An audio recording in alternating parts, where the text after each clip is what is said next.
Ladies and gentlemen, please take your seats. The show is about to begin.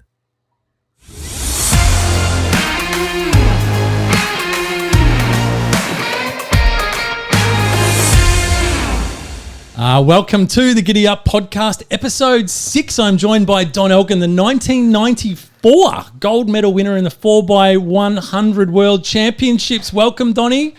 Oh, mate, that's a very impressive stat from a long, long time ago. Mate, it's going back a while, isn't it? When you start saying numbers like 1994 and it's suddenly 2020, it's like you're adding it up with your fingers. You're going, I don't have enough fingers anymore. Oh, mate, I well and truly run out of fingers years ago. And I'll tell you what, the really scary thing is when you're talking to people and they're dropping out a birthday and it's after you've finished competing. It's like, well, now I'm really old. That's what that says, mate. Older and wiser, though, Donnie. You got to count on the wise factor, mate. Mature, all those things, yeah. I think there's a lot of people that are happy to remind me to keep forgetting the wise a bit too. No. Well, yeah, life does that to you, doesn't it? So now, of course, tonight, if people are listening, we always have some wonderful prizes to give away thanks to our sponsors at tradie.com and tomm.com.au. So tonight's prize is, again, a $150 tradie voucher, and that's going to go into our prize wheel draw. So if you haven't listened before, we're going to give a code word at some point throughout the podcast. What is the code word tonight, Donnie? Well, JT, the official judges have given me one. Well, it's a bit of the elephant in the room. The word is elephant. So we have to get that one in. I'll endeavour to get it. One of us has to get it, JT. One of us has to get it. All right. So elephant, if you hear the word elephant, just type your comments or type elephant into the comments box on Facebook and you'll go into the draw to win. And of course, tonight what we're doing is thanks to tomm.com.au, we're going to be giving away an awesome electronics prize. It could be some fantastic headsets, headphones, you name it. He's got awesome gadgets there on the website. Hasn't he ever? Oh, we got a few there in the background. Pods and little speaker boom box things, JT. He's got a lot, mate. I like that setup there, Donnie, in the background. There we have a look there. You've got some good gear there, mate. That's And the carry bag for when you go really to town, and of course the tradie sprays there, mate. I've given myself a bit of a sniff after putting that on. So it's we've got the lot here, JT. We've got you have. It's bloody awesome, mate. Well done. So I'm going to put the pressure on you tonight. You're going to be selecting the person who's the best contributor for the night. So it could be the best comment, could be the question, could be a topic that they want us to talk about, and they're just thrown our way. It's all on your hands, mate. JT, great news. I can actually see the comments box tonight, mate. So all I need people in there is to say, "G'day, Don, you're looking better looking than JT for a change," or anything at all. And we will absolutely consider all those comments. The best one gets the, what do they get, JT? Oh, they get a beautiful prize from tomm.com.au. Excellent. Good to see you got the missus working hard for you, mate, there with a comment straight off the bat. We love that. G'day, Boof. Oh, and she's right on the money too, mate. Your fancy, great screen work. Everyone loves the screen work, JT. All the ladies. Beautiful Nant, hello. With your gadget control, the best ladies on the planet right there, endorsing your good work. We love our gadgets. And, of course, like every episode or every week, we've got lots to talk about. So let's get straight into our first episode. Weird, wonderful, and wacky. Oh, I love that little tune. Now, mate, I'm going to talk to something that I love, and it's no secret that I am a bit of a nerd and a bit of a geek. Let me have a stab at it. I'm going to stretch right out there and say something to do with animals. We are going to cover some animals. That is absolutely right. In fact, our second story is an animal, but this one's something else that's really close to my heart. And I think I mentioned it once before that I geek out on the Titanic. I love it. Well, okay, right. Love reading about it, watching stuff. Love the movie. The movie, did you like the Leonardo flying? I loved every part of the movie. Watched it way too many times, probably. This was pretty exciting, Donnie, because they're now offering tours, Don. Huh? Actual tours down in the Titanic. Of course, you know me, I love sharing videos and stuff. So have a look at this, mate. This is real stuff. Right. 2 miles under the ocean's surface lies the wreckage of the world's most famous shipwreck. Soon, groups of adventurers will experience a rare up-close look at the Titanic. Beginning in 2018, OceanGate Expeditions will begin a series of week-long missions to the bottom of the Atlantic. Now, it was supposed to start in 2018 and it got pushed back. There's a whole bunch of issues over rights, visitation rights, who owns it, and, they don't want to disturb it and all that sort of stuff. But it's back on, game on, Donny. So, you're going to snap up a ticket? Cheap tickets. I tell you, they'd be cheap, JT. What are they going for? Mate, it's seriously, you want to grab yourself a bargain. And what price, Donny, do you put on history, mate? Because this ship is deteriorating. It is sadly actually disintegrating. And so at some point, it's not going to be there. And it's a huge part of the human history, mate. What price would you put on that, Don? I mean... Well, first thing I want to know, JT, had they got a rescue boat for the one that goes down there just in case? No, and it's a long way under, so if things go wrong, you're in all sorts of trouble. Yeah. You know what? Whatever you're paying, you're on your own, brother. I'm not going to that. No, but I reckon what? I don't know. $500? Yeah, look, no, pretty close actually. Just 175 grand off. So, yeah, 175k for, and that'll get you down there for about 6 to 8 hours. So a 6 to 8 hour tour, 175 grand. Bargain? And what are they charging to bring you back to the top? Well, that's when they tell you, you want to go back up. That's another 100 grand. I mean, what are you going to do at that point, right? You got nothing to argue on. So, there we go. Tours to the Titanic are back on. Now, we love our... Sorry, mate, go for it. I'm just going to do a big shout out to the awesome humans joining in and commenting. We've got Miranda, one of our regular winners. Of course, we've got Nat who's jumped in there. It's bloody fantastic. Buff's on. Mum's jumped on. So, mate, there's people coming from left, right and centre to get here tonight, JT. Happy days. We love seeing them all and we love seeing your comments. We do read them while we're doing the show. And if there's something you want to talk about or add to the show, just comment away and you'll be in it. Now, our second story, Don, as you said, I do love my animals. And I came across this, a cat. And I've got photos, of course, because you have to see these things sometimes to believe them. But this is a Thailand issue, and we have our Thailand listeners as well. So I thought, here we go, we can link the two together here, Don. You like how I'm doing that? So a cat had gone missing for 3 days. Now, as a cat owner, I'd be pretty worried if my cat had been missing for 3 days. I'd be thinking the worst. Oscar doesn't go for 30 seconds out the front before he's knocking on the door to come back in. Well, that's right. He does like staying close. He's asleep right behind me. You probably almost just see him there in his little head there. So down in the dungeon. I might change locations a bit later on. But so there's this cat. Anyway, it's been missing for 3 days, and it finally comes back, Don. It comes home, but it's got a little note stuck around its head. Uh-oh. Yeah, no, I'm going to give you a look at the... have a look at this. Oh, no. There's a little note. There's a little naughty cat. He looks like he's been in trouble too, doesn't he? He's got that naughty look on his face. Now, of course, the sign's written in Thai, and I'm sure our Thai friends can interpret it for us. But what it was is the cat was basically going to a nearby market stall, and there was a lady there who felt sorry for this cat, thought it was a bit lost, so she was feeding it. She was giving it fish every day. So it had come to her stall, and she's feeding it. So she put a little... sign on it that basically just said, you owe me a few bucks for the, I've been looking after your cat for you, but you owe me a bit of money. Here's my stall number at the market.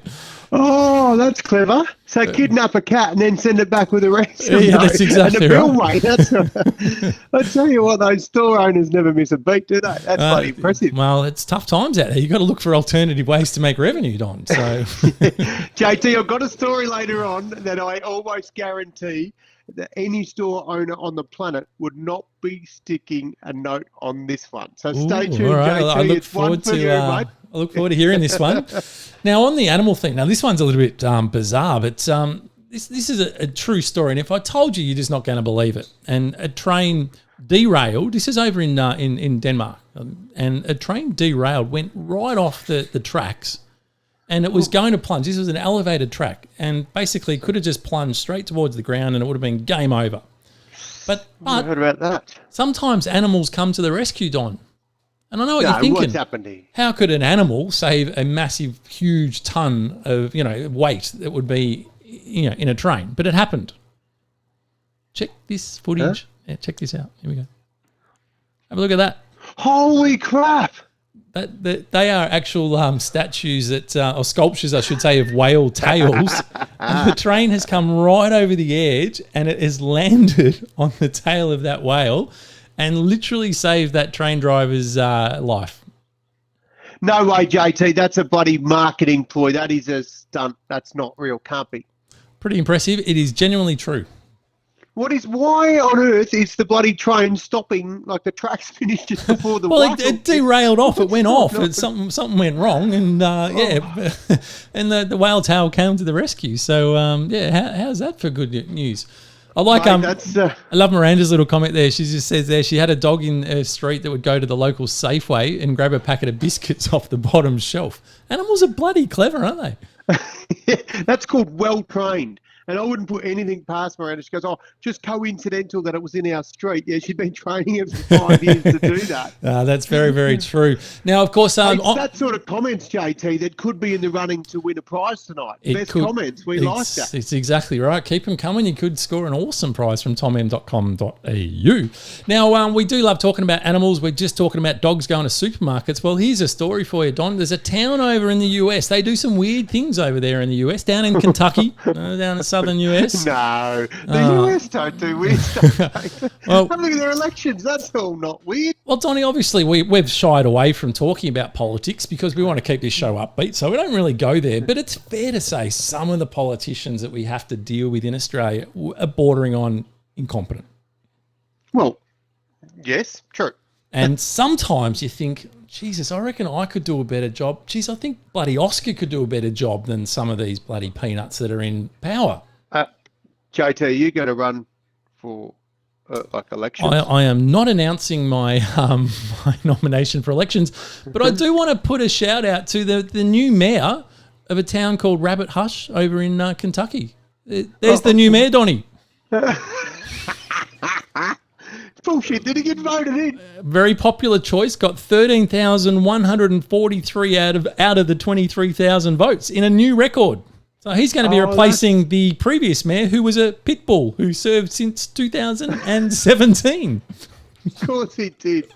Oh, JT. Mate, it was a good win, but he did have some competition though. Jack Rabbit the Beagle and Poppy the Golden Retriever came in second and third. So it was a tough run, but it looked like the better dog came through on the day. Well, they say every dog has his day. So there it is, JT. Mate, he has absolutely had his day, all right. So, there you go. Maybe we could do the same. We just had all our council elections here. I didn't see any dogs get in, but maybe next time around. Well, I'm glad you said that, JT, because I thought you were going to suggest a few might have got in, but no. I might put Oscar down for a nomination for the next council elections. What could go wrong? Now, it's also been a weird week outside of the animal world, Don. JT, I have been searching the world and looking for different things. Now, I know you've been finding a few things. I'm going to throw one at you. What do you got? Remember a couple of weeks ago, we spoke about this bloke giving bad reviews, and he was going to be going to jail, locked up in Thailand for bagging he had a $15 mortgage fee. And he wasn't happy about it, and he went off, and yep, we did talk about it. What's happened? Well, this is what happened. He did his 2 nights in jail, but to have the bail given back to him and get out of the country basically alive without spending a couple of years in there, he had to go to TripAdvisor and get a note from TripAdvisor to say, hey, listen, we're sorry, we won't publish that review. And it's let me read this out, JT. This is really, really interesting stuff. So TripAdvisor, their gig is to publish literally people's reviews of all sorts of accommodation and venues and all that sort of stuff. Yep. So Thailand have a law saying you cannot rubbish their monarchy, or basically you can't go to town on Thailand, right? They're a protected species, and they've done it pretty well. Threatened him with jail. And so, of course, off he went. So this is what happened. So hang on. So he got in trouble not from TripAdvisor, from the Thailand government for writing the review. Yeah. Correct. So the hotel went to the police and said, hey, this is a bad review. Won't take it down. Like, naughty. That's not good. Bang. 2 nights in jail. So that's why he had the 2 nights in jail. Yep, got it. Okay, yep. Correct. To get that all sorted, what he had to do is go to TripAdvisor and say, hey, TripAdvisor, I need to, I need to put an apology in, and I also need to make sure that, we revoke that. Take the review down, basically. Yeah, sure. Yeah. And TripAdvisor thought about this, and they were, surprisingly, JT, they were paying his legal bills, because TripAdvisor got lawsuits all over the joint. Like literally every country are going to town because someone's left a shit review in hotels. And if you leave a really bad one, it can affect that business. There's no question about it. Right. And but TripAdvisor were basically being told that they had to stop being TripAdvisor. They had to stop allowing people to write honest reviews. And so what they did is they said, right, we won't give you the red badge. And a red badge is, boom, that's bad news for any business that gets a red badge, because it basically rubbishes them. It's not good. So this is what happened. They got the bloke out of the country, and then TripAdvisor, first time they've ever done it, they come out and they said that they put a new warning on that hotel, and the warning read, the reviewers spent time in jail as a result of a bad review. So basically, TripAdvisor, I don't think they reneged on what they said they were going to do, but they certainly said, nah, we're not going to be, coerced into not allowing people to leave honest reviews. So JT, bloody interesting stuff. What's your take on that? Jesus, it's an interesting one, isn't it? And you're right around the lot of legal cases hanging out there at the moment, because the reality is a negative review is obviously can be devastating for a business. And if there is someone that's done it malicious, it might be a competitor or whatever it might be. It's a pretty easy way to get back at people, isn't it? So it's murky ground, isn't it though? I mean, Thailand, you got to respect Thailand for protecting their business owners and stuff. But in theory, if TripAdvisor are going to do that on that particular hotel, wouldn't they have to do it on every Thailand hotel and basically say, if you make a negative comment, you could end up in jail?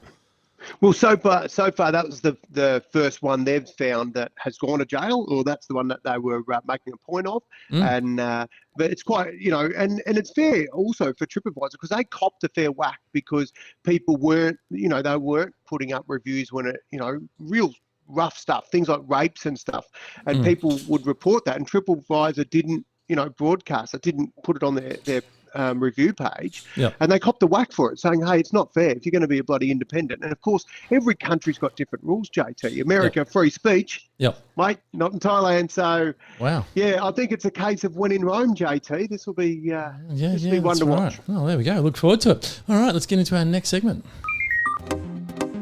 Geek of the Week. Oh, this is where we just love a bit of geeky stuff, Don. And this is you, JT. Mate, there is no shortage of geek stuff to talk about in the world, but I saw something that grabbed my attention, Donnie, and I just had to share it with you because it's something that it's relevant to all of us, Don. Oh, what could that be, JT? Passwords. Oh, well, yeah, bloody stuff without them. We all have passwords. We all forget them, and we all just tend to go to our go-to favourites, don't we, Don? Well, JT, I might be guilty of having the exact same bloody password. Well, once it got the all clear of a big, strong green password, I thought, that's bulletproof. I'll use it everywhere. Bulletproof. Well, I want to share a list with you, Don, because there's a website that basically releases the most common passwords that are used. They track it every year.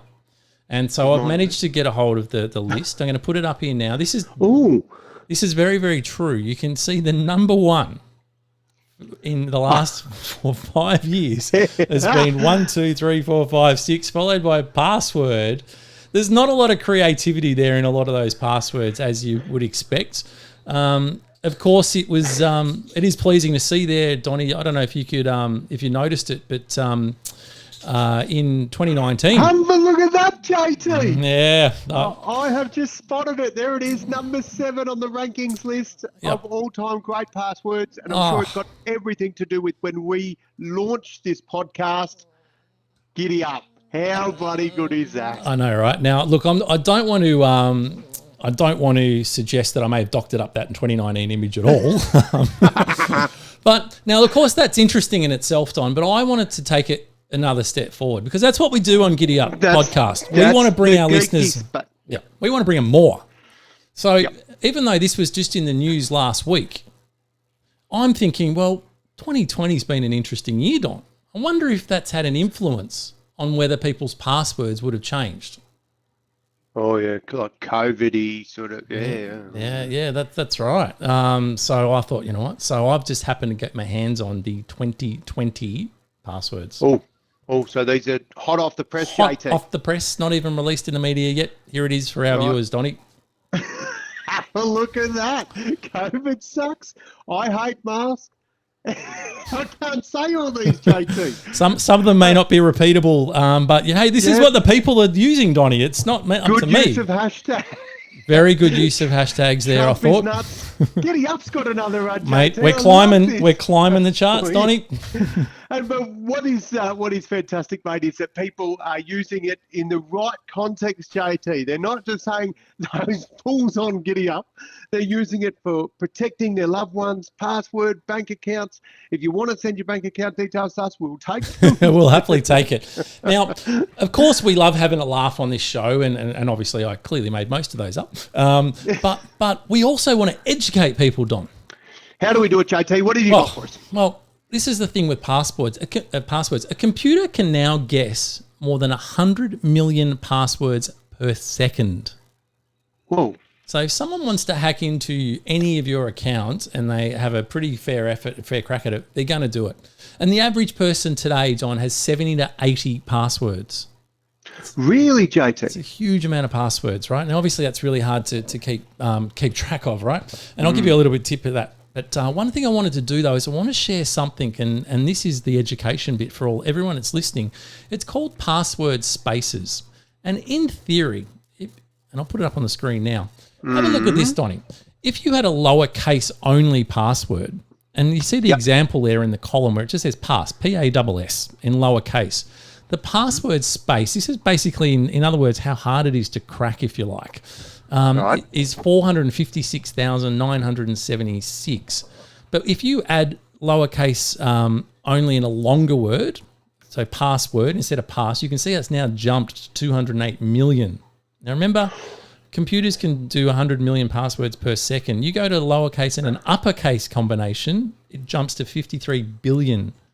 You go to lower and uppercase and digits, you can see the numbers. And when you use lowercase, uppercase, digits and symbols, e.g. like PA and then the dollar symbol, small w, O, RD, for those who are listening, it is an astronomical number. And that's why when people are choosing passwords, they always say, to use something that's really secure. That's why they're now forcing you to use lowercase, uppercase, digits, hashes, all those sort of things. That's why it increases that password space and therefore the security of your account.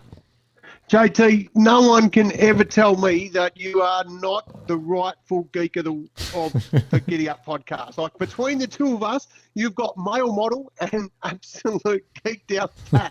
And I tell you what, people will be going straight to their little keyboards and changing stuff right now, and whacking ups and lowers and all that sort of stuff because of that, mate. Well played. I bloody hope so. And the other tip I'll give people, there actually are now things out there called password managers. I use one called 1Password.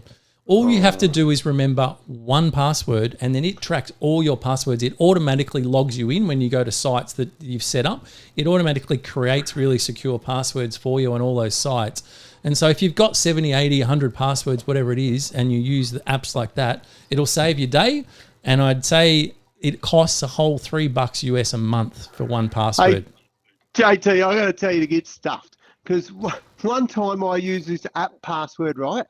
And then the app, they didn't update it, and then it locked, and I couldn't open the bloody thing, and then I lost all my passwords.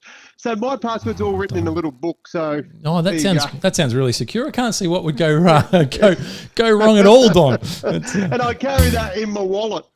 Yeah, brilliant. That's what we love to hear. You bloody ripper! Oh, now Don, there is a lot happening again, and what do you got for us this week that we're going to get bloody pumped about? JT, I don't know if you're living under a rock, but so far, if it's not COVID, the biggest thing that's talked about in Victoria, it is donuts, my friend. Donuts. I love donuts. Krispy Kreme, Choc Tops, the lot, donuts. Ultimately, what they're alluding to, JT, is stop bloody eating them and take note that the donut is a big circle. That's how many COVID cases we've had for bloody ages. Now, I think I forgot how to count. I've stopped counting, JT. We are up to 14 days, my friend, 14 days. How good is that, mate? That's bloody you ripper material right there. It is very exciting, and of course what that means is the other good news that came out of that, I believe, Donnie, is the PM made a statement today, I think it was, Don. JT, I heard that statement. You know what it was? Tell me. He said all borders open by Christmas. There we go. That's what we want to hear. So all borders open. So everyone, like we can just travel in any state whatsoever. Probably stay away from Western Australia. They can get stuffed. What's going on over in WA? They've always had it up against the East Coast for bloody years, mate. Thought that we were, not as good as them. And so they said, we'll close our borders. We'll keep them closed. So we don't give a shit. We're going to Queensland. Stuff them. Yeah, we don't give a shit. Get stuffed, WA. Straight over them, off to Thailand. Here we come. All right. Now, this is the moment that all the people are waiting for, Don, because it's like, in the young days and you'd go into the milk bar and you could pre-buy the mixed bag of lollies and you just never knew what you were going to get. And I feel like that's a little bit the same with Don's Pick of the Week.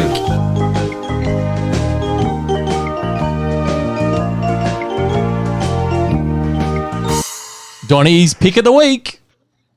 Oh, JT, what I love about this is that when you send me the run sheet, it's great if I can follow it. But what I did do this week is I thought, in the unlikely event of an emergency and I don't have the run sheet, I'll pick something that I cannot possibly stuff up. So this is what I did. I stayed away from sex toys. I stayed away from hand sanitizer that wasn't for kiddies. And I've gone to something that I knew you would love. Oh, what do you got for me, Don? This sounds intriguing. JT, I have got for you. Well, you know how animals get a bad rap? Sometimes. Well, when they eat people and stuff, Well, right? Sharks don't have the best, image sometimes. If I said to you, pit bull, JT. Yeah, not known for warm, friendly, cuddly dogs, I wouldn't have thought. JT, what if I told you the biggest pit bull going round could eat you in a heartbeat, but won't because it is the most soft, cuddly pit bull you've ever seen? I wouldn't believe it. What if I told you, JT, that the pit bull is 180 pounds? Pounds? 4 times the normal size. JT, this is massive, right? Donnie, have you got a photo, Donnie? I want to see this. Have you got something you can show us? Well, I've got a photo, JT. I'm going to, through the magic of television, I'm hoping we'll bring it up here. There it is. There it is. Have a guess of his name, JT. I don't know, Hulk. Big Hulk, of course. What else would you call a 180-pound pit bull, JT? Mate, You'd have to call him Hulk. he's a massive unit.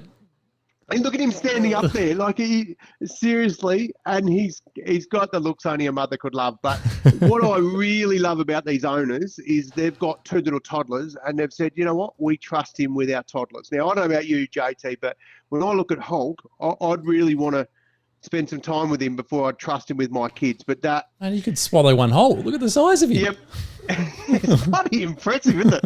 So if this is not a incentive for people that are listening here to jump back onto the Giddy Up podcast just to have a look at these photos, and I don't know what is, but JT, Hulk for me, I brought him here for you tonight, JT, because I know you're an animal lover. And of course, we heard Ned's big dog bark the other week, and in the background I thought, you know what, I'm after a big dog bark, and this is it, mate. There he is. Well done, Donnie. Well done. Very, very, very impressive. All right, well, geez, I feel a bit of pressure now. I better follow this up with something bloody good. JT's Pick of the Week.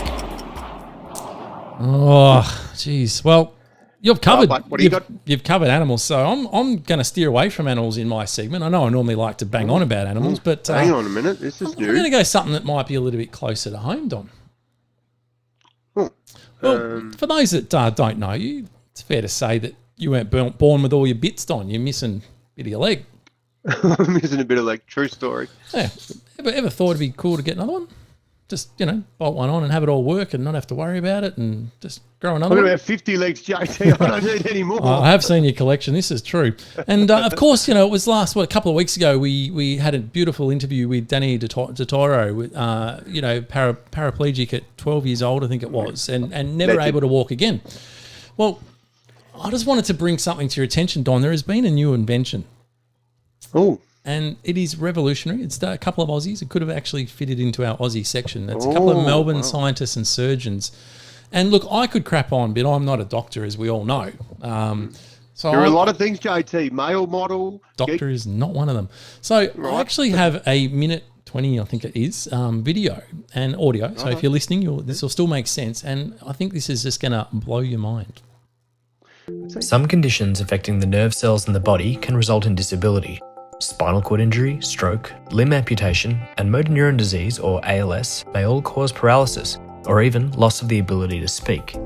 The Stentrode is a neural interface designed to overcome paralysis by creating a digital bypass from brain to assistive device. An investigational device, the Stentrode is inserted via a catheter into the jugular vein and manoeuvred into the brain without the need for open brain surgery. The sensors are built onto a self-expanding stent that engages into the wall of the vein and which is designed to maintain blood flow. Over time, cells may gradually grow over the sensors and incorporate them into the tissue. The sensors are placed immediately adjacent to the control centre in the brain, known as the motor cortex. The patient may be paralysed, but their motor control centre can still be activated simply by thinking. The system is designed to transmit these brain signals out of the brain, out of the vein, and into a unit implanted under the skin in the chest. This unit is programmed to pick up brain signals continuously, and when connected to an external receiver, may send them to a computer. The command centre in the brain is now directly connected to software, and the patient would attempt to train their brain for direct operating system control by thinking. Direct brain control of a mouse, a keyboard, exoskeletons, and even vehicles may become possible. Technology to restore independence.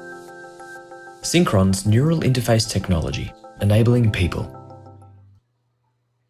What do you reckon, Don? Mate, that seems like it's something out of a movie. I shit you not. You know, like I forget the movies, like sci-fi movies and stuff that you just sort of make stuff up. If that's real deal, JT, that's bloody impressive. Mate, not only is it the real deal, I'm going to share a screen right now. Just give me 1 second while I work out how to bloody do this. Here we go. Okay, so you should be able to see this guy on your screen here. The guy that you're looking at there is Phil O'Keefe. He's the second person to undergo the Stentrode implant, and he now uses his thoughts to work a computer. So this is actually true and happening today. He sent an email a few weeks ago purely using his mind. It took him about 20 minutes to do it. The next time he did it, it took him 5 minutes. Wow. He's How typing good is that, mate? the email using thoughts in his head. I really, really hope, JT, all shit aside, I never have to have that, because there would be so many cases of websites popping open that I never really thought about, but I'd be guilty for. It shouldn't be open, JT. That's true. But that is bloody awesome. It's just fantastic. And the Philip, the guy I put on the screen, sorry for just looking away at the moment, but he's got MS, I think, and it's obviously not going to end well for him, and he knows that. And he's really just being a pioneer at the moment and just seeing how much this technology can do and help people.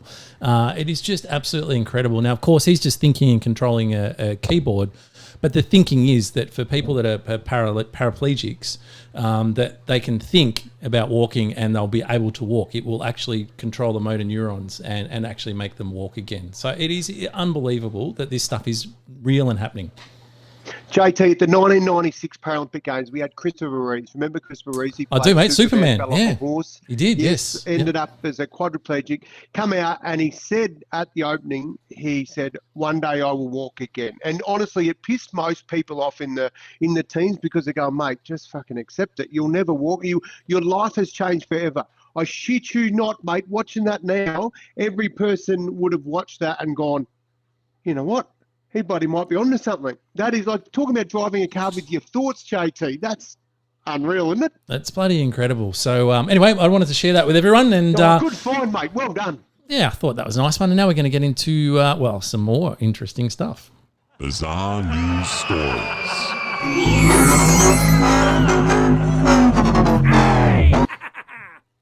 All right. Hey, JT, how good is it that the listeners are tuning in? They're all jumping on the comments box and going, bloody unreal. They love that story, JT. They think you're awesome for finding it. All the really good stuff happening. That's great. Thanks, listeners. We agree.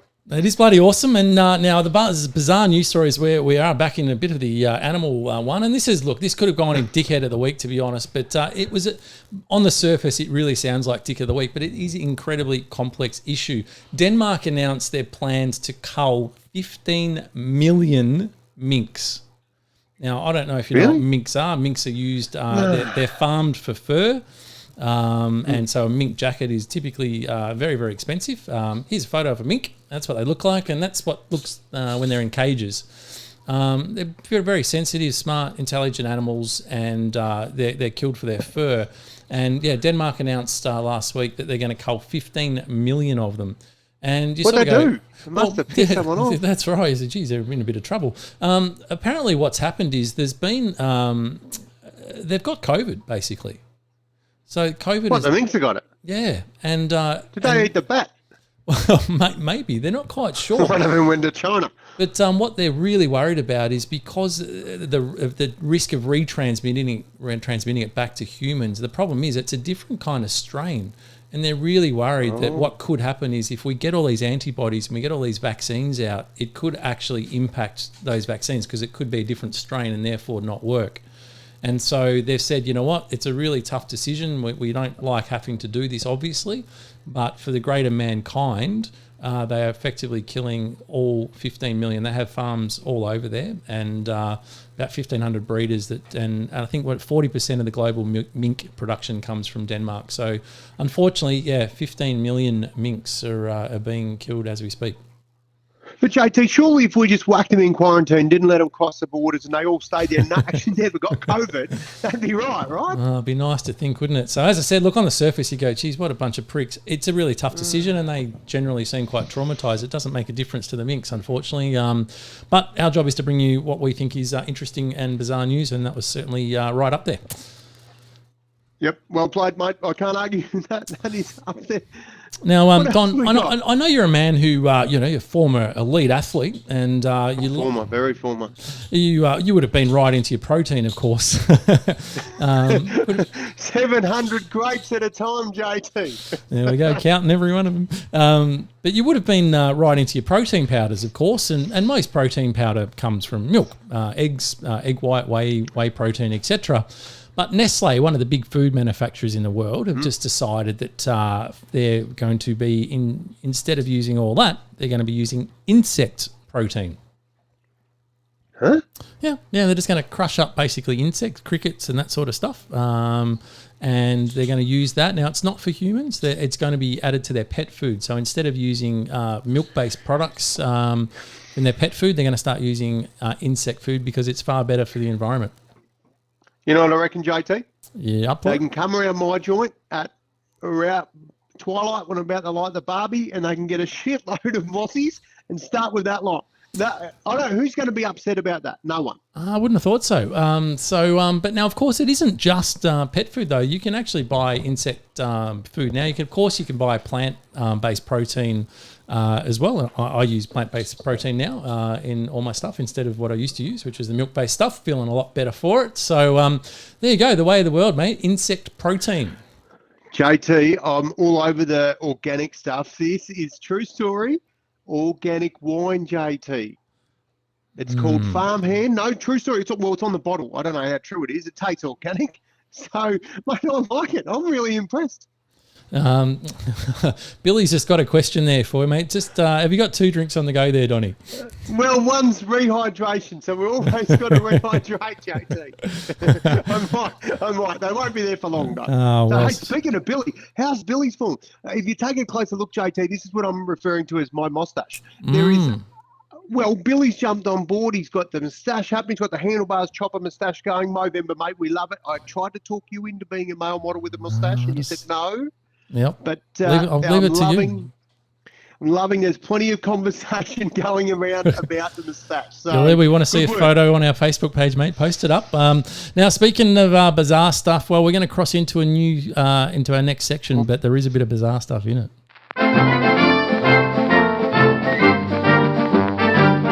Once upon a time. Now, Don, I want you to think back to the big dark ages when man were men And there were wildebeests, and they used to run around and they used to kill things, right? If I said to you, who's going to go and kill the beast and bring it back to the tribe and we're all going to feast on this big wildebeest, I'll get it. You'd get some big macho man idea in your head, wouldn't you, of course? Big guy Clearly, with spears and gotta all be that sort of brave. stuff. Well, we're just about to flip all that on its head, mate. That's what it looked like. No. Very true. The ladies out doing the hunting. The ladies were doing the hunting. It's just going to shed new light on gender roles. And they literally found a woman who was buried 9,000 years ago, and she was buried with spear points and other hunting tools, etc.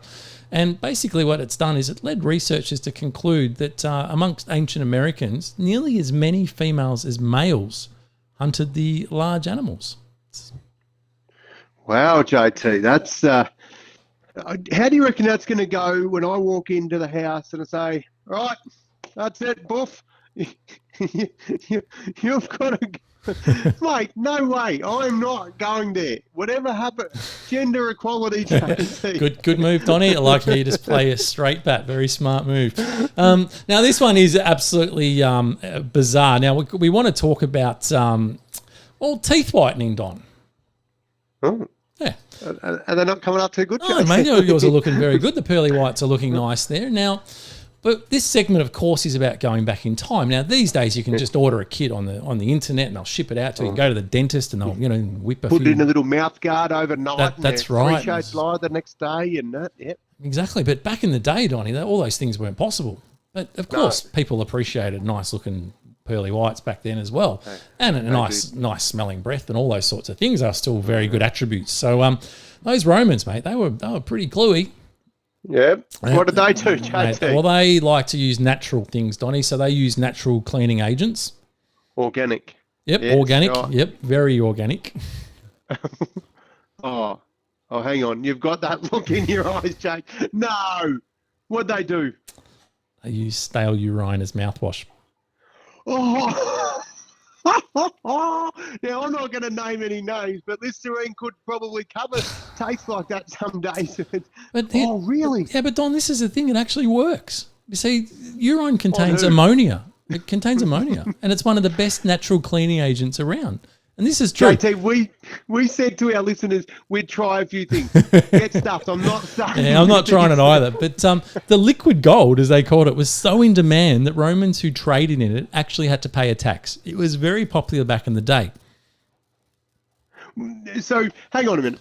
You go and have a slash and you keep it in a bottle and then you sell it and you pay tax for keeping your own urine. It was stale urine, so you wouldn't just have a slash and then whack it in your mouth. It was stale, but no, it had to be stale. League player that did that. Let's not go there, Dottie. Let's not go there. Anyway.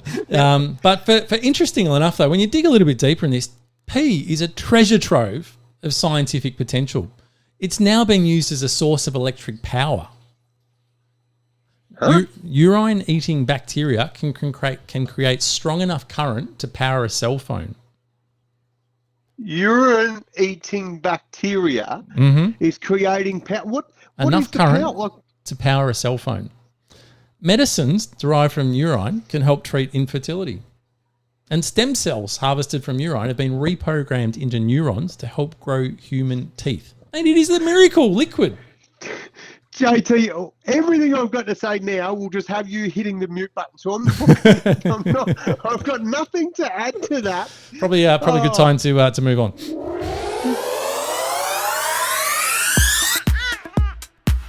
What's happening with Gen Z? Those pesky little Gen Zs. Now, I want to talk to something that I know that this is very, very exciting for you, Don, because we've known each other for a long time. You've told a few stories about school, and I know that you would have been the boy that just loved homework. Oh, yeah, that's right. That was the difference between my amazing marks at school and me sort of creating my own gambling thing in the schoolyard. Is I wasn't doing enough homework. Well, this was going to go in Hero of the Week, but I came up with something else for Hero of the Week. But I'm going to play you a clip here from a teacher that has caused controversy all over the world. Cool. All right, I'm getting a lot of comments like this, and a lot of people coming at me, other teachers, for saying that I'm not doing my job because I'm not assigning homework. But there's no proof that homework is going to make them better students in my class. I respect their time outside of class. They work hard for me all day. They don't need to go home and do more homework, because if they do it at home, it does not show me mastery. It's extra practice, sure, but not practice if they're doing it wrong. It's not good practice if they're cheating. It's not good practice if they're having someone else do it. Most of my students are high schoolers. They have jobs. They have FFA. They have sports. They're in practice. They're in band. They have other responsibilities outside of school. Some of them are going home and taking care of their younger siblings because their parents are at work. Some of them just need to go home and sleep. Some of them have to go home and worry about how they're going to eat because there's no food at their house. So if I also give them hours of homework, when do they have time to be kids? When do they have time to relax? Because when you get off of work, you want to go home and relax. What do you think, Don? Well, I would take that advice if I was at school. Funny Janine, how's her form? Yes, he loved homework and detention. She can get stuffed. No, it's a good point. No, what I find interesting, and the only bit that stops me going, absolutely, is the science. I see how, like, everything she said is on point, but my concern is, has she been around long enough? She looks so young. She did that for a TikTok buddy like, and you're going to get it because that's your generation.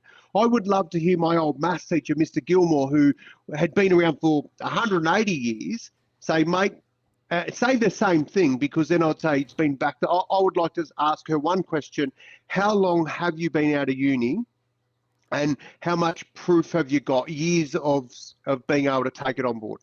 See, the thing I love about talking to you, Don, is you never know what you're going to get. I thought you would be all over that and would have been praising the ground that lady walked on. Well, no, not entirely. Just because I like, there's definitely merit in it. And clearly she would be getting a lot of comments from people that, like, you only had to listen to half of what she said, and you'd know she was in a socio-economic struggle town of a school. You know, the things that she was saying, some kids would never be able to relate to. So she's probably hit the nail on the head right there. And in my opinion, teaching is like coaching. You need to know what buttons to push at what time. And mate, she's pushing the right buttons. So good on her for doing it. And I'd love her colleagues to be able to weigh into that argument. And it's a debate. It will never go away. And let's hope it never does. Well said, Don. It's interesting. You bloody mongrel! Which section's this? Donnie, we have this section called Down Under that you normally put together every week, Don. Yeah. Well, that's right. No, I was waiting for something down under to remind me, but I thought someone was talking to me with the birds out the back. No, you know what? It's NAIDOC week, JT. You know what that is? No idea. Well, I was hoping you would, because that'd add a bit more value to know. Oh, well, of course, it's it's something about the Aboriginal community, and it's a big week that we celebrate or something. How'd I go? Well, that I'll give it to you, because it's really not what I wanted to talk about, but it relates to it. Right. Because I wanted to talk, JT, about the didgeridoo. The didgeridoo, JT, I could have popped this in any sort of part of inventions and stuff.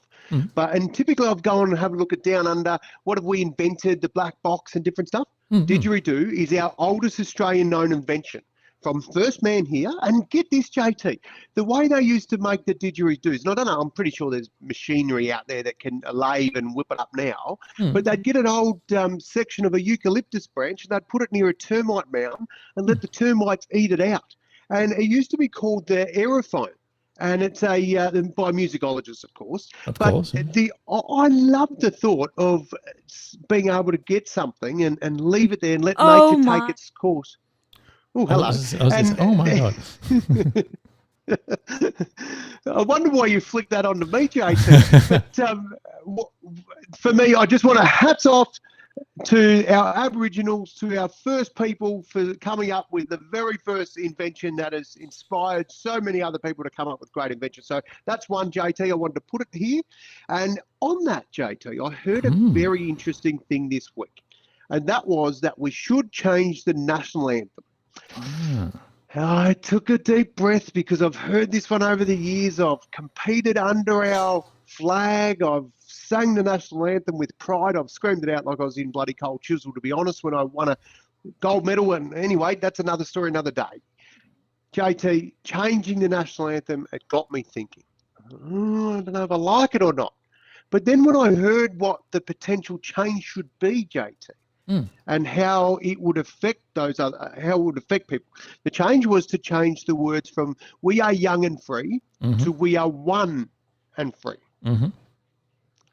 Well, JT, it is the first time I've heard a argument for changing the national anthem that I actually bloody agree with.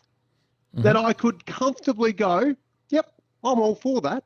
And I appreciate we're not young if we've got Aboriginals that have been here for bloody hundreds of years before we rocked up. The white man, of course. And so on that note, JT, I am putting my hand up to say I vote for changing the national anthem. There you go. Well, that's one vote done. Well, I don't know if it'll bloody get across the board, but anyway, I just thought it was very interesting, JT. A lot of things going on. Right. What else you got? Mate, I've got one here. Remember I told you a few weeks, JT, there was a mob up Brisbane way, and they had designed a rapid fire indicator for COVID. Oh, yeah, so you did mention that. A quick fire test, and the reason I mentioned it is because, get this, JT, they have picked up 30 large from the US. Whoop, whoop. 30 mil. 30 mil. So that's why I was trying to buy shares in this mob. I thought they are literally all over it. But how good's that, JT? There is, and what I love about it, Brisbane, my friend. Brisbane are exporting this to America. My first thought was, get stuff. What about us? And then I listened to the bloke on the radio talk. It was from Illume, is the company, and they talked about the fact that America are in a far different situation from us. I mean, let's be honest. We've had 14 days of donuts, and they have got, well, Trump. So, you know, if they're going to have something that can give a quick response. So basically, what it is you put your COVID sample into a little thingy, and you actually connect it into your phone. There's an app on your phone, and it sends it away, does its little magic, and gives you a reading and tells you if you got COVID or not. So 15 minutes. Mate, that's impressive, isn't it? Not bad at all, Donnie. All right, well, on that note,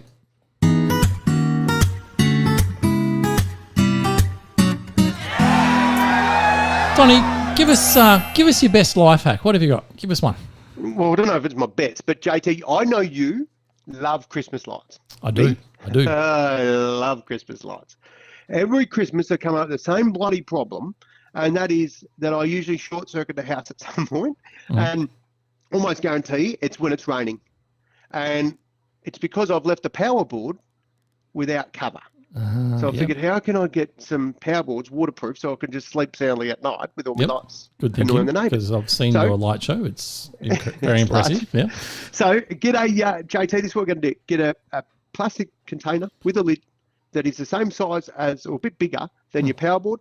Put your power board as if you're going to put it in, and just chop out, JT, just a little U shape underneath the lid on the ends, and your cord will be able to go in there. You'll be able to seal your box. Waterproof container, JT, just like that. Brilliant. Or you could just go to Bunnings and buy the waterproof powerboard container as well. But you know what you're going to pay for that, JT? A lot more than your plastic container. Bingo. Now, speaking of powerboards, JT, I want to teach you a little life lesson. 1972, Mr. Peter Talbot come up with he was working with Frank Bannigan at Canberra, right? And he come up with the powerboard. He actually bloody invented it. There it is. He invented that. But, mate, the life lesson is not inventing powerboards. The life lesson is, kids, when you invent shit, put a patent on it. Make sure you do copyright. He didn't do it, mate. Never had a single cent royalty, these blokes, because they never put a bloody patent on it. Ouch. Yeah. Well, there you go. Let that be a lesson. Wow. Okay. Yeah, that is a very painful and expensive lesson, I would have thought. Oh, almost like buying a powerboard at Bunnings. Good tip, Donnie. Hey, I love Bunnings. Sausage sizzles are coming back, Don. Did you hear about that? Oh, yes. Giddy up, mate. We like a good old snag on the barbie. Mate, that we do. All right.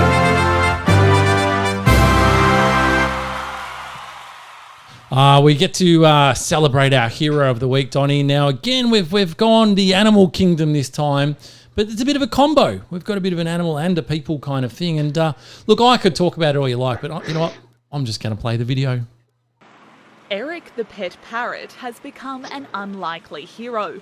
When a fierce fire broke out at Brisbane's Kangaroo Point early this morning, the bird squawked his sleeping owner's name to alert him to the danger. I heard a bang, and Eric, my parrot, he started to yell. So I woke up, and I smelled a bit of smoke. Neighbours also woke to the sounds of explosions. Oh. As the blaze took hold, You get the gist. Pretty smart parrot, Donnie. JT, I tell you what was that bloke's name? Did you get his name? Eric was a parrot. No, The difference between JT... Who cares about his name? It was all about the bird. That parrot and my dog, right? My dog could be yapping at me. I'd just say, shut up, I'm trying to sleep. And in the meantime, I'd cook. This bloke gets out to see his parrot, saves his life. How bloody good's that? Bloody awesome, wasn't it? So well done, Eric the parrot. You are our nominated hero of the week. Now, Don, it is that time. Dad joke of the week. JT, I do it every week. I ask on behalf of our greater listening audience, do the kiddies need to go and get some milk, JT? Potentially. No, I think kitties are more than safe, but Mum and Dad might have to explain a couple of things. But I think it'll be fine. There is no rude words, Donnie. No rude words at all. So this one, mate, look, there's a woman in labour. Oh, okay. Yeah. And she was rushed to hospital by her husband. Right thing to do. He started off good. And when they arrived, the doctor, he's told him, he says, look, I've just invented this new machine. And he said, what it does is it transfers a portion of the mother's labour pain to the father. So the doc says, would you be interested in trying it out? So they sort of both looked at each other and a lot of love there. And they said, well, of course, we'll agree to it. Let's do it. So the doctor set the pain transfer to 10% to start. And he said, look, even at 10%, it's probably going to be more pain than you have ever experienced before. And the guy goes, well, that's all right. Well, let's do it. So goes away and bang, off it goes. And the doctor sort of, a couple of minutes later goes, mate, how you going there? And he's like, buddy, feel fine. He goes, mate, ramp it up a bit. So the doctor goes, geez, I'm a tough bloke. So he whacks it up to 20%. The husband's still feeling fine. So the doctor sort of comes over and checks his husband's blood pressure. And he's just amazed at how well he's doing. So he says, look, at this point, I'm going to ramp it up to 50%. So he ramps it up to 50%. And the husband's still going all right. He's still feeling well. Now, since the pain transfer was obviously helping out the wife considerably, the husband encouraged the doctor to transfer all the pain to him. Right. Yep. So anyway, short time later, the wife delivered a healthy baby with virtually no pain. And she and her husband were both ecstatic. Anyway, they finally get home, and they get home and they find the postman dead on the porch. Oh, oh no! Oh, JT. Oh, that's good. Yep, well done. All right, good. there we go. And we love giving our listeners 2 jokes. So I've got another one for you, Donnie. Of course, yeah. So now a lady approaches a priest and she says, Father, I have a problem. I've got these 2 talking female parrots, but they only know how to say one thing. And they keep saying, hi, we're hot. Do you want a date? That's terrible, the priest exclaims. He goes, but I do have a solution to your problem. He goes, bring your 2 parrots over to my house. I'll put them with my 2 male talking parrots, and I've taught them to pray and read the Bible. So my parrots will teach your parrots to stop saying that terrible phrase, and your female parrots will learn to pray and worship. So the next day, the lady brings her female parrots to the priest's house. And the priest's parrots are holding rosary beads and they're praying in their cage. So the lady puts her female talking parrots in with the male talking parrots, and the female parrots say, "Hi, we're hot. Do you want a date?" So one male parrot just looks over at the other male parrot and screams, "Put your bloody Bible away, idiot. Our prayers have been answered." Oh, that's a good one, JT. Oh, very good. No, I like that. That's impressive. I like that one. Awesome. Now, of course, each week we do bring our money whisperer, and he's always had some hot tips. He's been on the money, pardon the pun, but he has given us some absolute crackers in the last few weeks with some hot tips. So look forward to hearing what he's got to say this week. G'day guys, it's the Money Whisperer here with my weekly update on all things finance. Turns out that I overestimated the generosity of the big banks, which in hindsight was a pretty stupid mistake to make. Turns out they passed on none of last week's Reserve Bank interest rate cut on the variable rates. They decided to keep the lot for themselves. The fixed rates, though, have continued to drop, so 2 or 3 years at just over 2% and just under 2% at some lenders. That's got to be pretty attractive. And if you're in the market for a refinance, when you can throw in a $2,000, $3,000 or $4,000 refinance rebate for switching costs to the new lender and get, around the 2% for 2, 3 or 4 years, I mean, that's got to be pretty attractive, if you ask me. And we had a lot of feedback about the buying your own shares and the Webjet shares. It's good to see that Webjet has fired today and is up around the $5 mark, which is good with the news of the vaccine. I do think there'll be some good buying opportunities in the share market with some that might be over-inflated on this good news. They might come back a little bit and present some good buying opportunities, but we'll discuss those as they arrive. Cheers, guys. Talk to you next week. Bye. JT, we just, I tell you what, the Money Whisperer talks about attractive options, and he's an attractive unit. He knows his stuff. He literally has some skin in the game, mate. When he mentioned those shares about the Webjet, I thought, I'll have a little sneaky look see at those, and I did just a couple of little ones on there, and mate, they're up just shy. They went up to $6 and just dropped back about $5.95 for the last look before the show. So boom, he's on the money. He's looking after our listeners very, very well. Yes. Dickhead of the week. You suck. Now Denise has asked, who is this smart man? Well, it's a secret. We can't reveal his identity. It's like the Stig, mate. He's the Money Whisperer. That's exactly right. Now, Don, this week, the dickhead of the week, I'm going to take aim at, I'm going big. I know. I can't help myself. I'm going the entire Bachelor series, Don. Hang on a minute, JT. You're you love that shit. I'm bloody over it, Don. I'm over it. We just had the big finale last week. We had the 2 bloody sisters. They've gone and found their perfect man. And it turns out, Don, 3 days after filming wrapped, boom, it's over already. Now, JT, I am not one to say I told you so. I am not one to say that those bloody producers have far more say in reality telly than really is going on. But, well, welcome to the reason I do not watch that shit. It's bullshit. You spend 12 weeks of your life investing in hoping these people find true love, and that's the crap that they dish up. So I got so angry, Don, I've gone back in history, and I've gone and found, I said, you know what, I'm going to go back and find out how many are still together. Now, Don, I know you love your Bachelor. I'm going to put it to you. I'm going to show you the photo. And I want you to decide if they are, if you reckon they are still together. So we're going to go first to 2013, the very first Bachelor, Tim Robards and Anna Heinrich. Tim and Anna. Donnie, they'd be together. That's true love right there in that photo. Well done, Donnie. That's a tick for you. We're going to go next to 2014, Blake Garvey and Sam Frost.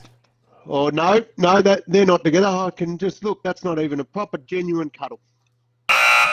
That is correct, Donnie. They are definitely gone. Well done. Next one for you. This is 2015, Sam and Snez.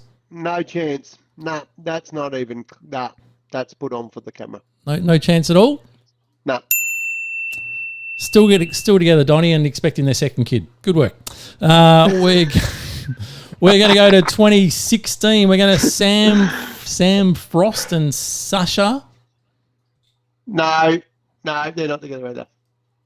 No. Definitely not on. Didn't last very long. We're going to go next to 2016 to Richie Strawn and Alex Nation. Oh, Richie, nah. He's thinking about other things, and she's just nah. The answer to that one is correct. Well and truly over.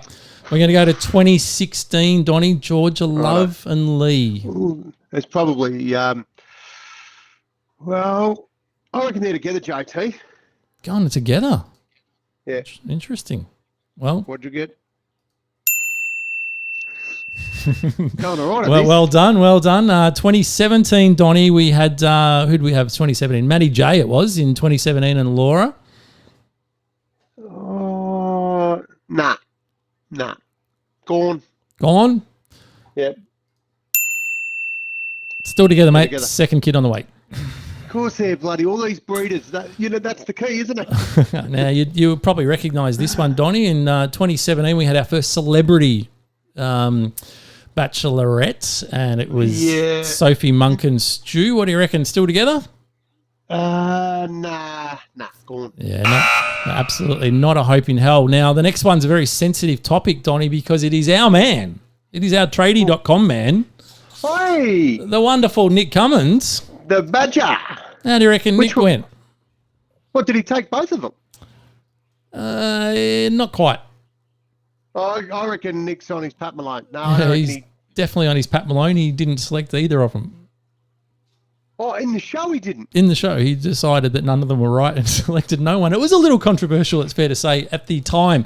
Moving to 2018, Don, we had Ali and Tate. Who was the Bachelor? Was it the Bachelor? The female was the Bachelorette, yep. Not together, JT. Not together.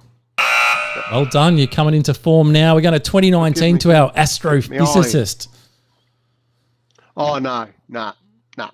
Not together. No. Wow. Well, very strong there. Absolutely right. 2019, we're getting there. 2019. Beautiful Angie, I should say, and Carlin. 2019, only last year. Don, you're writing that off already. Yep. Well done. Good. Well picked. Brings us up to 2020. We've got Lockie and Irina. Oh. Nah, they're gone. Surely. Oh, they're together. Still together, apparently. Might be a little bit of trouble in paradise, but still together. And that brings us up to what happened last week. Now, we had two sisters, Don. We had Becky Miles and Peter Mann. Well, nah. That would have been a heartbreak, but nah.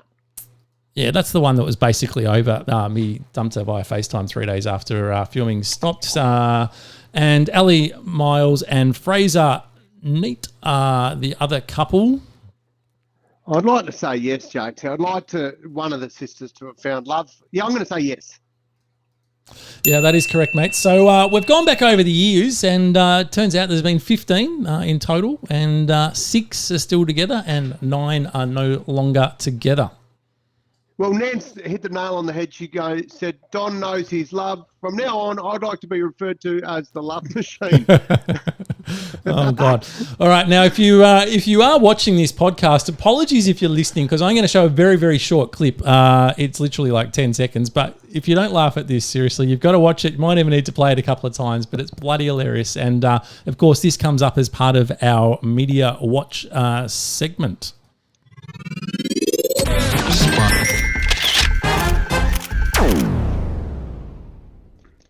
You're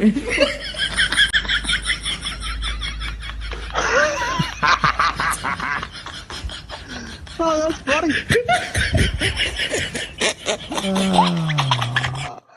that's funny. You've got to see that again, right?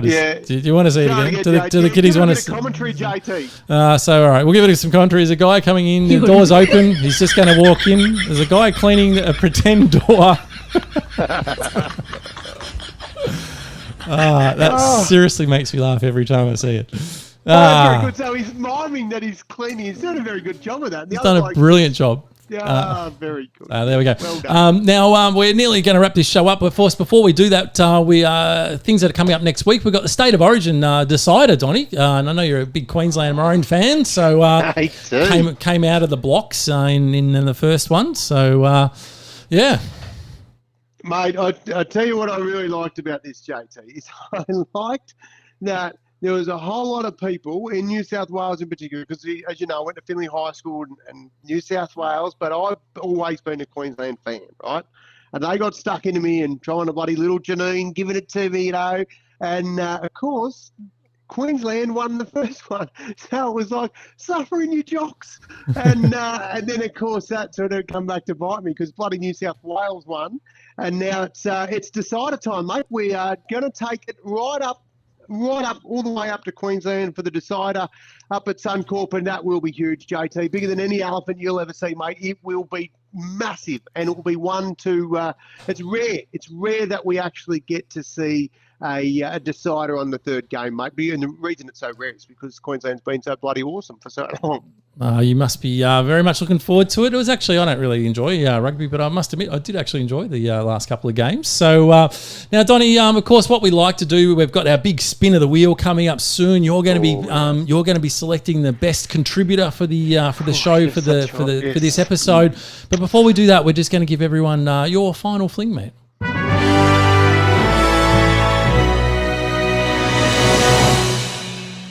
We are. That's right, JT. I often tell people whenever I'm doing gigs, I'm happy to refer to myself as the happiest bloke I know. And I kid you not, there's so much negativity and pessimistic shit in the world that actually annoys me. So I choose to be positive. I choose to look to find what that is. Some days it's actually really difficult to be happy. And so what I decided to do is I knew that I wanted to smile. I knew that it's hard to be angry if you're smiling. So this is what I did, mate, is I decided that every single time, bar none, when I look at my watch, I would smile. And what it's done for me, JT, is it hasn't just become my timekeeper, it's become my circuit breaker. It's made sure that I've got a smile on my face no matter what's happening around me when I look at my watch. And so my final fling, my thought for you guys this week is to find something that works for you that is a circuit breaker, that changes the mood purely because it's got another job to do. And try this. Try being angry with a smile on your face. And if you're not sure how that goes, try telling your kids off when they've done something naughty and they make you laugh. It's bloody hard to be mad at them. And so for me, JT, the final fling this week is for me, I look at my watch to smile. For you guys, it's find something that puts a smile on your dial every day. Oh, it's a fantastic tip, Donny. Love it. Hopefully, mate, people will do that and they'll share what they've done with us next week and we'll see if we get a few wins out of that. I'm sure we'll get some wins out of that. Great advice, Don. I think we should end the show with one of your hot tips every week, just like that. Now, of course, it does bring us to the elephant in the room, Donny.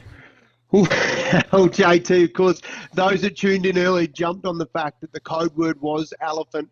And, of course, if you mentioned elephant in the comments, mate, you got put on the big Wheel of Fortune, the Wheel of Giddy Up. And you did. JT, we now, through the power of all your hard work throughout the week, have got that wheel. It's ready. And I'm looking forward to you giving it the big spin. It is ready. We've got These the are name. all the people that have said elephant. The names are loaded. We're ready. We're about to hit click. And good luck to those that are on the wheel. It is going. SJ's there. See Heather, Millie, Ben. Oh, it's looking good for Heather, I think. Yes. Hey, we have a winner. Heather, we definitely have a winner. It's nice for her to be a winner from time to time, JT, and this is one of those times. Congratulations, Heather. Yep. What does she get? That is a $150 tradie.com voucher. Yeah, JT, I know Heather, and she's never worked a day in her life, so good thing tradie is all about looks as well. That's exactly right. So you've got to be in quick to get in the wheel.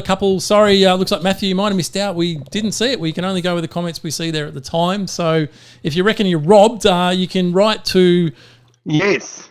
right in to our 3 government officials that give us the code word.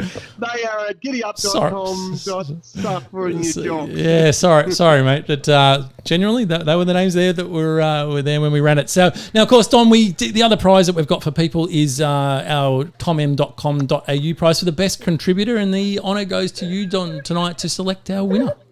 Now, JT, I kid you not, we have one winner here unanimously has won because there's been 3 very, very impressive comments. And let me just give you a couple of them.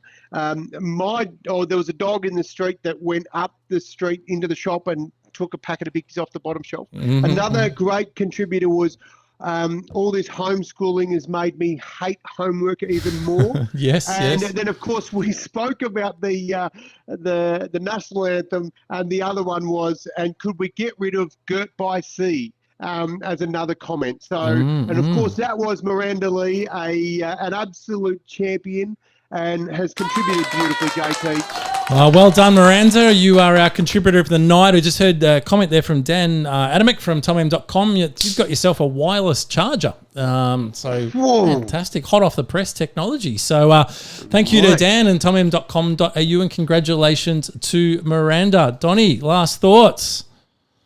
Mate, buddy, have a cracking week. I'm really looking forward to a big one next week, JT. And a great show. It's been fun. Thanks everyone for tuning in. We will wrap up the show right now. Of course, the big thing is, can Donnie get his timing right for his last Giddy Up? We'll find out very, very soon. Don't forget your reviews at Giddy Up.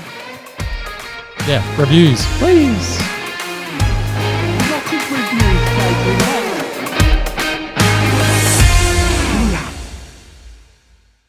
Oh, did I go early, JT? Oh, I reckon that was pretty good. I think it was pretty good. We'll take that. Thanks everyone for watching tonight. That's the end of the actual podcast. We've already hit stop on record.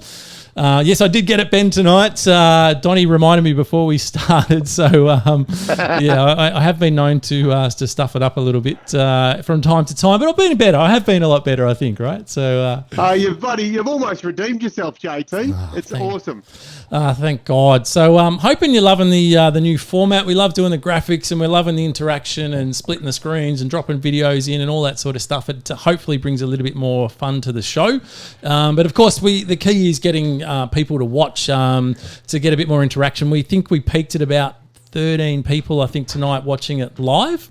So obviously we need to do a bit of work to get the love out of their show. So make sure if you're listening, share the page. That is the best thing you can do, not the group. Just share our page, write a review on iTunes. It does awesome work for us as well. And JT, another sure fail-safe way to do it is right before the show, just go and knock on all your neighbours' doors and leave them a little note with what time we're on. Yeah, that could work too. Didn't think of that. Nice work. I've got a few neighbours where I am. So I'm a bit more old school. Well, no, hey, whatever works, right? We'll take listeners however we can get them, mate. They can even be animals. We're not really fussy. Anyone can listen. Fussy's never a word that's used with us, mate. Anyway, JT, it's been bloody great. Good job, mate. Awesome. Have a wonderful weekend, guys. We look forward to chatting to you guys next week. All right. Bye for now. Hooroo.